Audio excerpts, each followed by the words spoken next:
Welcome to the Richard Blackaby Leadership Podcast, helping people take their leadership to the next level. Brought to you by Blackaby Ministries International. Welcome again to the Richard Blackaby Leadership Podcast. It's good to have you guys with us, and I hope you've had a good week. And I hope that this last little series that we did on the seasons of God and the seasons of your leadership has been helpful, maybe helped you look at your life and look at your leadership in perhaps a different light, and maybe that has maybe turned over a new leaf, as it were. Anyways, we want to be shifting a little bit now, and every once in a while we're going to do this new little series that we're calling Biographies of Leaders, or something like that. I'll probably have to give that more thought.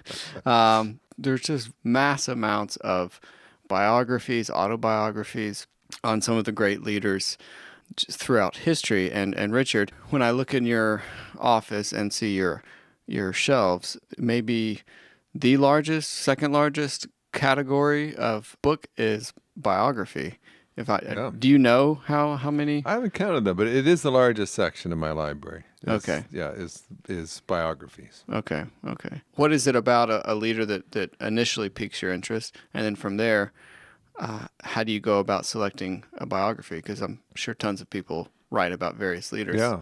Well, the proverb says, if you hang around fools, you become a fool. And my father taught me early on that if I hang around certain people, I'll pick things up from them. So obviously, every time I get around a great leader, if I can have lunch with them or just ask them questions, spend some time in their presence, I grab those opportunities. But through biographies, you can get around anybody. I can actually spend an afternoon with Caesar or with Hannibal or Alexander the Great or Napoleon. And that's pretty awesome that you can actually just rub shoulders with them and learn from them and understand their view of strategy and working with people and so on. And so I have always been attracted to biographies because it gets me next to people that I could never be around otherwise. And so that the first thing I'd say is, and I also, of course, one of the second largest perhaps sections of my library are leadership books. And I read lots of leadership books, and we're going to take some time in the coming podcast to focus on some of the best leadership books that I've read. Yeah, just a quick teaser. We want to also do a segment on just kind of dissecting various leadership books that are on the subject of leadership, and we want to treat that kind of like a book club even. Yeah. So we'll let you guys know what's coming up, and you can read along with us, and then we can have a discussion about. Yeah, I'm excited about. Well, of course, we'll have some podcasts where we just focus on a leadership topic, but perhaps every fourth podcast or so, we'll just focus in on a biography, and maybe every fourth podcast or so, I want to just unpack a great leadership book. And because I'm always being asked by people to recommend a good book on leadership or a good biography. So we'll start doing some of that, and we may cue people in ahead of time on what's coming up so people can maybe prepare themselves ahead of time. Yeah. But anyway, getting back to biographies, something that I found is, I would say this. Every time I go to a bookstore, the first place I always go is the biography section, and always looking for a great deal, clearance item or something, or some ancient book on a classic biography that no one else realizes is a classic but me. And that, of course, is awesome when that happens. But there are lots of biographies, and this is my rule of thumb. I kind of feel like that if a biography is not at least 700 pages, 700 to 1,000 is kind of the sweet spot. Maybe I could compromise down to 600 pages if they're a smaller character, but I want a biography that is extensive, that has lots of sources.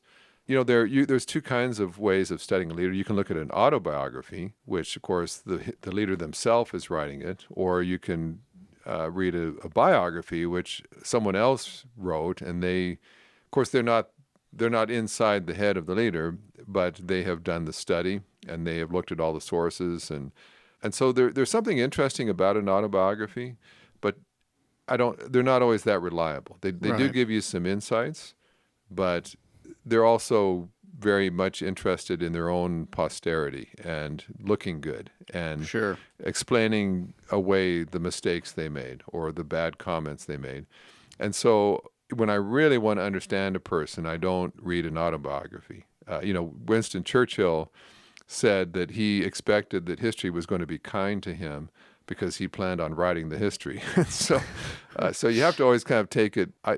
Sometimes it's interesting to read just to get their perspective, but to really say, I feel like I understand now this person, you need to read a biography. And the other rule of thumb for me is you don't want to read a biography when it's written during that leader's tenure. So, for instance, right now, President Trump is president, and there are books coming out. Of course, people are trying to make, hey, well, he's popular and in the press, so they write biographies about him. But they're so skewed. If you're a fan of Trump, then you write about how good he is and what a wonderful job he's doing. But of course, we don't know how the results are going to turn out yet. We don't know how he's doing. I mean, we can see how he's doing right now, but really to evaluate a leader, you have to see the results, and that comes later. And so if you're an enemy, an opponent of Trump, then nothing he's doing is good. But again, it's hard to say. For instance, someone like Truman is typically rated now as one of the top 5 presidents in American history.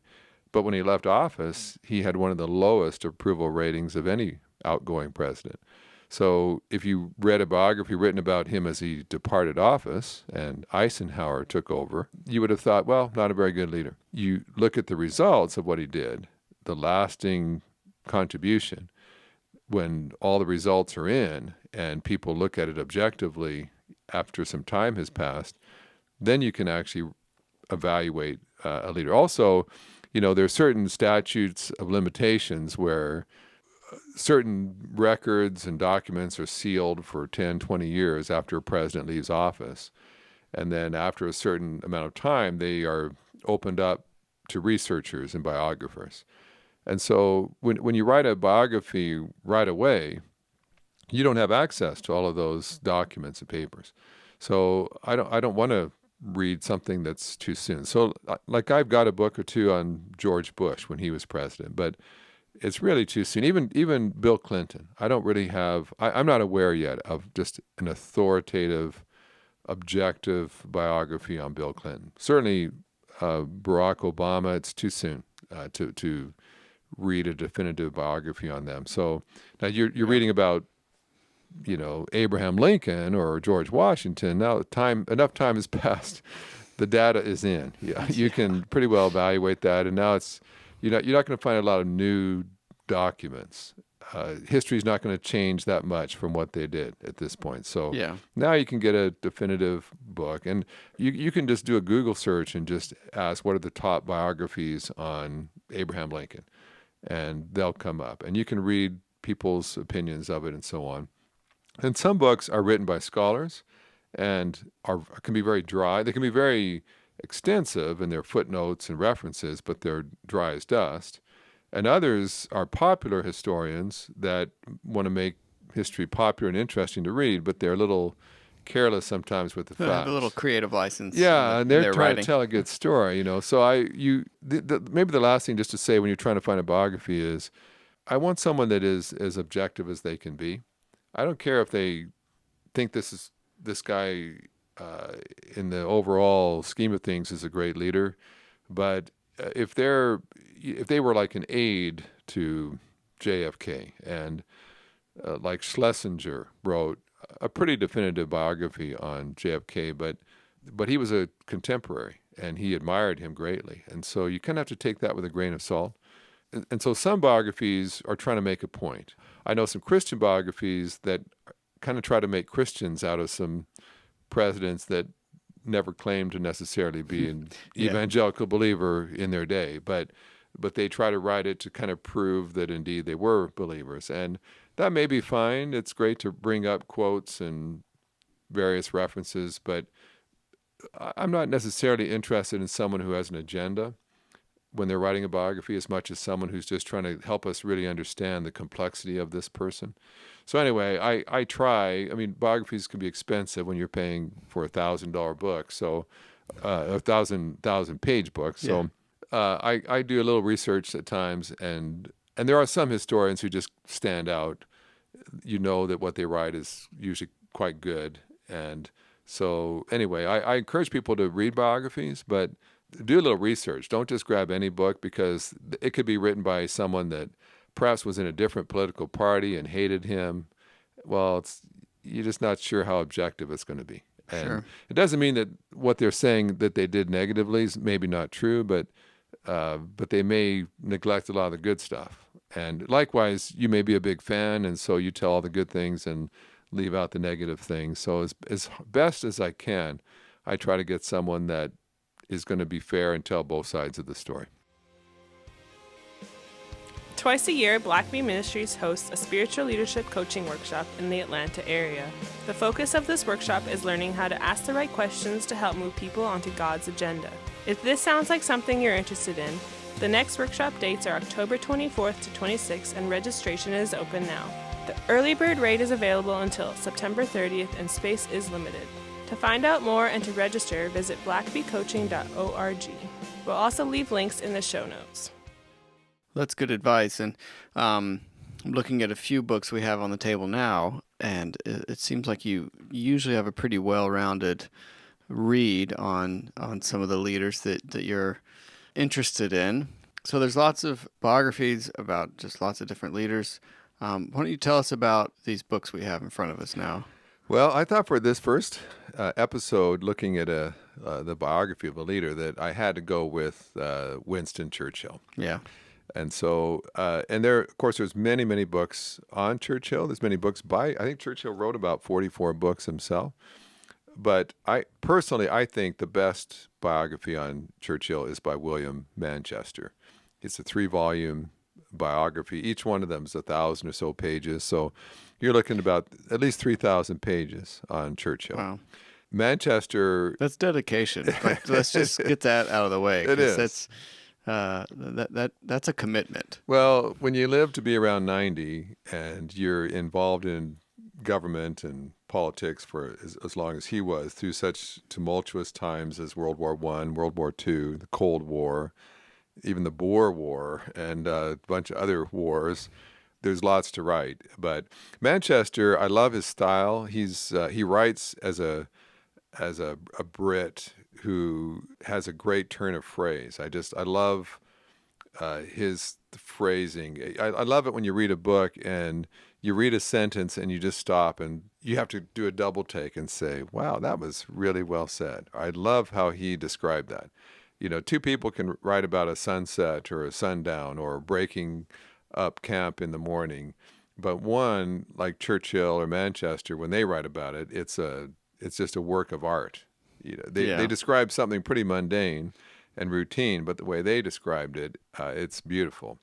And then others just tell the facts. And so Manchester has a brilliant way, I think, of writing about Churchill. Now, Manchester is a big fan of Churchill's, and he doesn't really hide that, but he also tells a lot of the human side and the failures and the shortcomings as well. So I don't mind if a guy in the balance of the good and the bad, he says, hey, this was a great leader.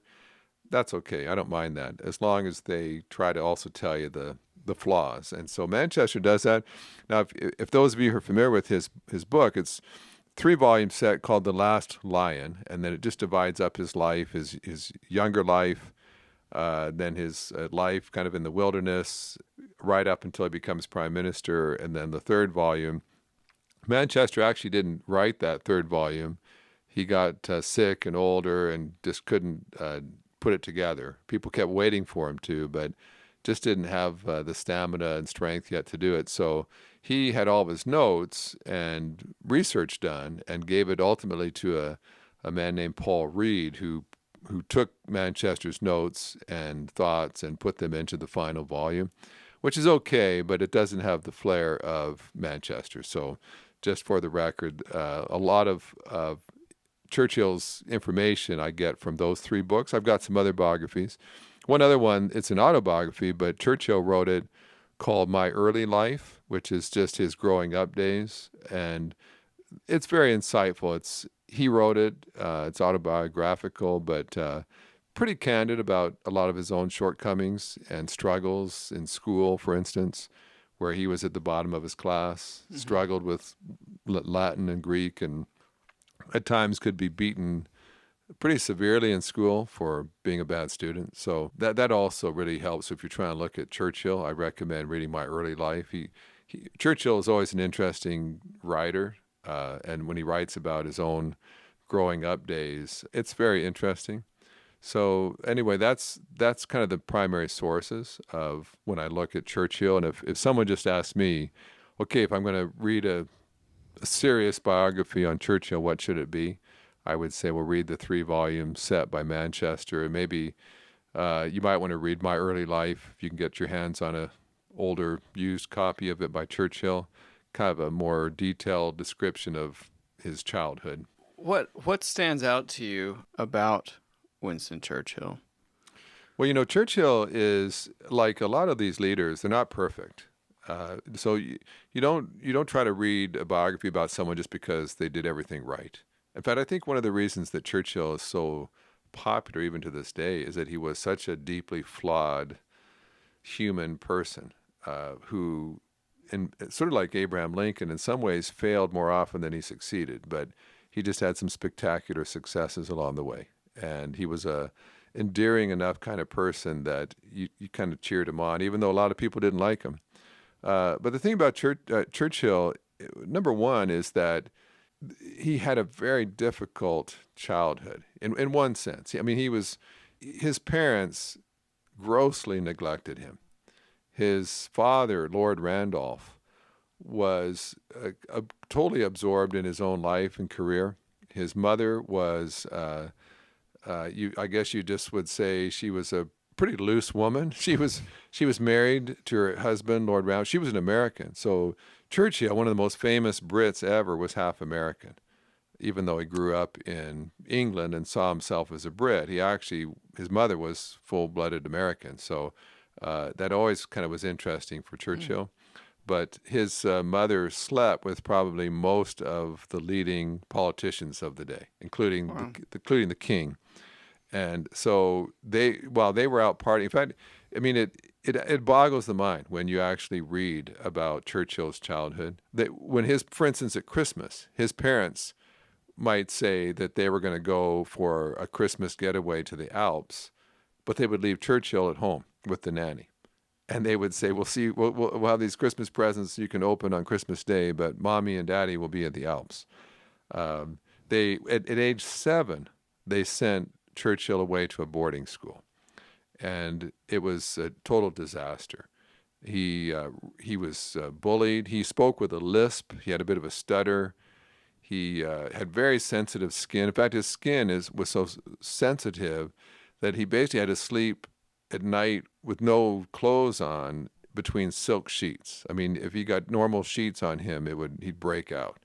And so here's this pampered, aristocratic, in one sense spoiled, in another sense extremely neglected boy. And when you read his letters that he would write to his mother or his father, he literally begged them to visit him. And there was an occasion where his father came to the town where his son was in boarding school. His dad was in a meeting across the street and didn't bother to cross the street just to see his son.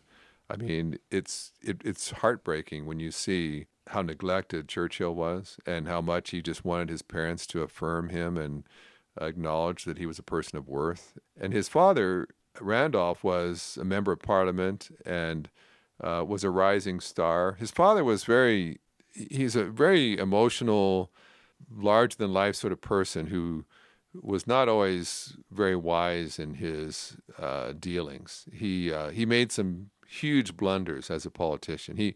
At one point, many people thought he'd become prime minister one day, but basically he made a series of huge mistakes that if he had sought counsel, if he'd gotten some advice, he should have toned down a few things. But and he also contracted syphilis early on in his 20s. And that disease slowly ate away at his brain, and he died of that disease ultimately. And in the final years of his life, he was slowly losing his mind and bodily control. And so he had his own demons that he was facing and just didn't have time for his son, Winston. And yet Winston admired his father incredibly. In fact, Manchester says probably no father ever got more mileage out of an adoring, supportive son who did so little for his son. In fact, Churchill ultimately ran for Parliament. His goal in life was to one day be a member of Parliament and join his father to support his father in his bid to be Prime Minister. And Churchill his dream was always to be in Parliament with his father. He ultimately gets to Parliament, but his dad is dead by then. And when his dad dies, Churchill says, it was always my dream to do that, and now I'll never have that opportunity. And so Manchester and other historians feel like a lot of Churchill's drive was to somehow prove to his dead father that he was someone that should not have been neglected so much, that he did have promise. In fact, at one point, Churchill used to play, he had over 1,500 toy soldiers, and he would array them all into battle formations. And I mean, he understood about battalions and regiments and all the different breakdowns and how you place the cavalry in certain positions and the cannons and so on. And even as a child, he would do that. One day, his father actually came into his nursery, and Winston proudly showed his father all the soldiers that he had. And his father told him that he thought he should go into the army. And Churchill, in a very sad moment in his own writing, in his book on my early life, he said, for years, I always thought my father just saw in me great leadership ability that could be fully expressed in the military. He said it wasn't only until much later that I learned that he told me to go in the army because he didn't think I was smart enough to be an attorney. Oh, wow. So he does get sent to a military school, and that's about the first time in school that Churchill does all right. Churchill, if something didn't make sense to him, if his heart wasn't in it, he couldn't thrive in it. If he couldn't understand why he needed to learn Latin, no amount of beatings and punishment would change his mind. And so Churchill was literally just beaten until his back bled in school. He would end up at the bottom of a class of 100 kids. He might be at 99 as far as the worst. And in fact, Churchill wrote about his ancestor, the Duke of Marlborough, and said, famous men often come from unhappy childhoods. And I think in many ways that's what Churchill found in his own life, that his home life was one of constantly begging his parents for just even a scrap of attention. He would write his mother every day and rarely ever got a letter back from his mother. And so here's a guy that in many ways you'd look at and say, this guy should have just been a basket case by the time he was an adult. You know, the other thing that's interesting about Churchill is that his ancestor, he came from the line of the Marlboroughs, the Duke of Marlborough. The Duke of Marlborough was a Churchill. The first Duke of Marlborough was named John Churchill. When he finally was rewarded by the Queen, he was made the Duke of Marlborough, but he was a Churchill. And so the oldest son would always become the next Duke of Marlborough. Well, Churchill's father, unfortunately, was the second son. So instead of being the Duke, he was just a Churchill. And so as so much of Churchill's life, he was just short of what he'd hoped for. But he was actually born in Blenheim Palace. When they rewarded the Duke of Marlborough, they built him the most magnificent palace in all of England. It's at Blenheim Palace. It's magnificent. I walked through it. It's incredible. It's located near Oxford. And it's about 7 acres in size, just the building itself. The inside is about 7 acres. His mother, people suspect that she was probably about 3 months pregnant with Winston when she got married. On the night that he was born, there was a ball at Blenheim Palace, and his mother never wanted to miss a party. And so there she was. And while she's dancing, Winston decides to be born. And they can't even get her back to her own house. They actually pull her into the coat room where they had placed everybody's jackets and coats when they came into the ball, cleared out some space, and she gave birth to Winston there. When you tour the palace, they'll show you that room. You can see the room where Winston was born. But in like so many ways, Winston was unorthodox and was not going to be bound by time. He's going to come at his own time, on his own terms. But he grew up seeing that palace. And the Duke of Marlborough was one of the great heroes in British history. And so every time he went to play at his uncle's house, he saw the triumph of success. And Churchill grew up seeing the rewards that had come to his own ancestor for military success, political success. And he looked at that, and even as a child, he dreamed of one day I'll do something significant too. And so the two things you see with Churchill early on is that, on the one hand, he's been incredibly neglected, not loved, not cared for, not affirmed, never praised for any accomplishment, even when he begged for just a slight recognition. But on the other hand, he still has this sense somehow that he's going to do something significant with his life. Even if all the teachers and all the history seems to indicate this child's never going to accomplish anything. Even in his first sort of forays into dating, for his first real love basically turned him down because he didn't show enough promise. And so his early life, you look at and say, here's an eccentric young man that is desperate for approval and attention, desperate to make a name for himself, but this doesn't show a lot of promise. And yet, many people have determined or declared that he may have been the greatest leader of the 20th century. And so how do you go from such an inconspicuous sort of beginning?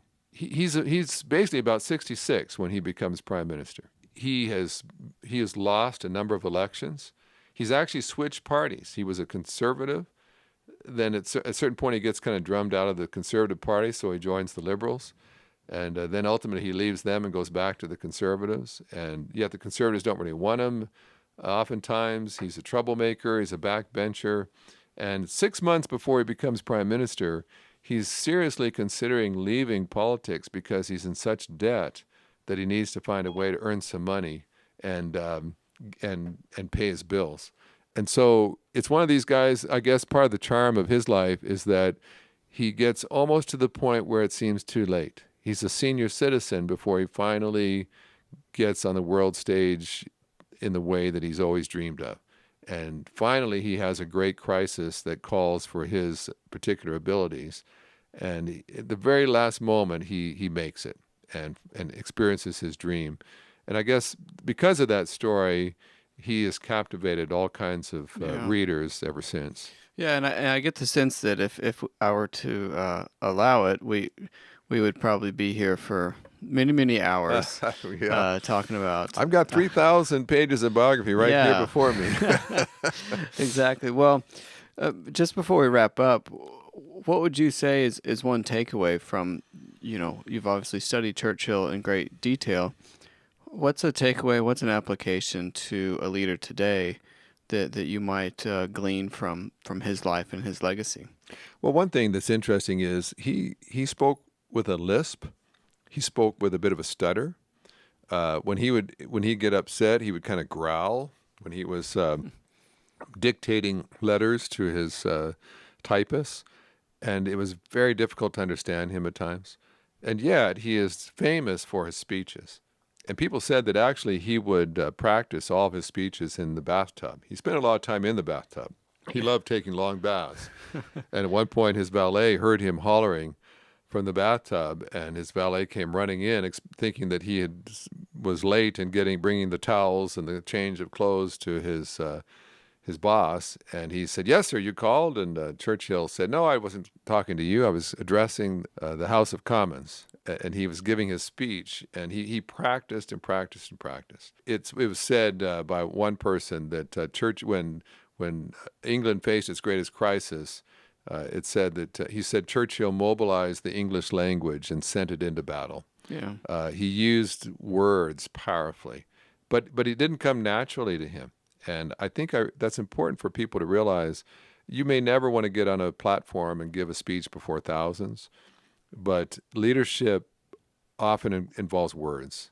And Churchill agonized over the right word. He didn't waste words. He said words that were memorable.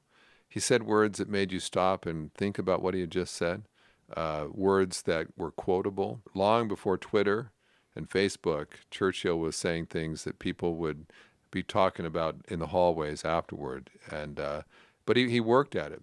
In fact, one of his best friends once said of Churchill, he said, Churchill has spent most of his life preparing impromptu speeches. He was always preparing to have the right word at the right time. That's impressive to me, because a lot of people will say, well, I'm not a leader because I'm not a Churchill. I can't give speeches like Churchill. But if you know his history, you'd say, well, he couldn't give speeches like Churchill when he started out. He had to work at it, and he mastered the English language. He studied vocabulary. He used words that had punch, words that were active words, not passive words. And then at his nation's lowest ebb, when they had a huge shortage of weapons and soldiers and airplanes and defense, he used language to mobilize the people and give them hope. And I think that's a key part of being a leader, is using your words well. Yeah, I think that's so incredibly important. And if you're a leader today, you may not be giving speeches to hundreds or thousands of people, but you're writing emails. Yeah. You're communicating on a daily basis, and making those communications count, I think is what it's all about. And he knew history well. In fact, he said at one point, he wished that Hitler would read the history of England, because he would discover what his future was going to be. Churchill also said, if you argue with the past, you may forfeit the future. And so he was someone that knew his history well, knew language well, and so because of that, he was very effective in his own day. Thanks for listening to the podcast. If this is something you enjoyed, review us on Apple Podcasts, and don't forget to subscribe and share with your friends. If you have questions or comments, please email us at podcast@blackaby.org.